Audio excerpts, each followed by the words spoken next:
I'm Gina Boscarino from Wedgwood Christian Services Positive Youth Development Team, and today we're going to be talking about remote learning. Now, be honest, if I had asked you a year ago, how many of you could have accurately predicted that at this time this year you'd be doing virtual learning or even hybrid learning with your kids at home? I'm guessing we wouldn't see a lot of hands being raised.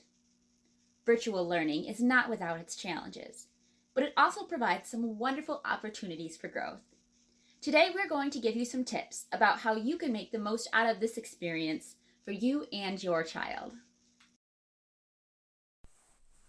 Number 1, set a schedule. Kids do best with structure. Looking at an entire day of completing online lessons can be daunting for anyone. Putting together a schedule, much like what they are used to in school, can be very helpful. Make sure to build in time for lunch, snack breaks, and physical activity in place of recess.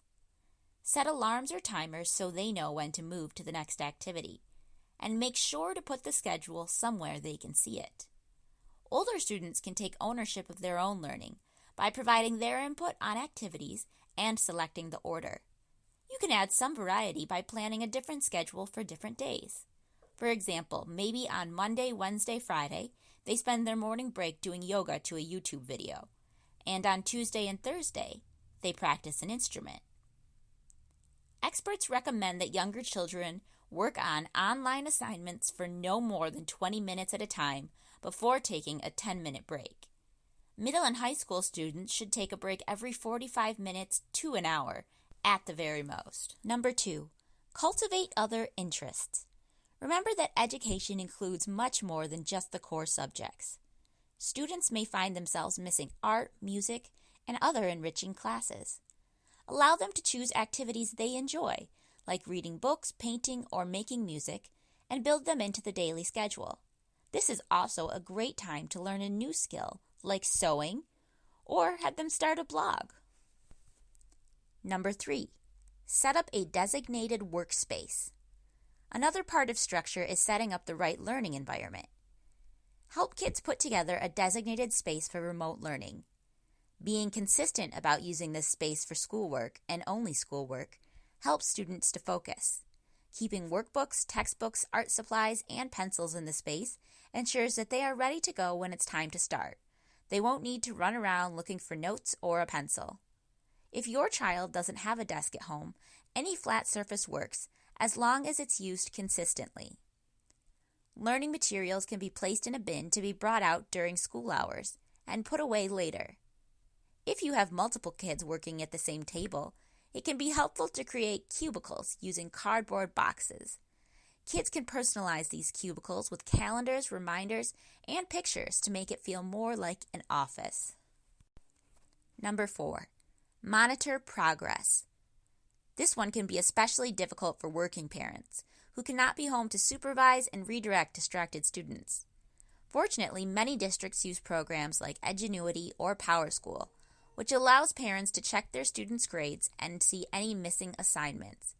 Communication with your child's teacher is also key.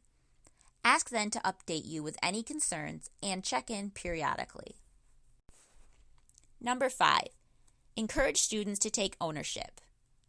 Remote learning requires a lot of self-regulation, and one way to help students build that is to help them find ways to take ownership for their learning.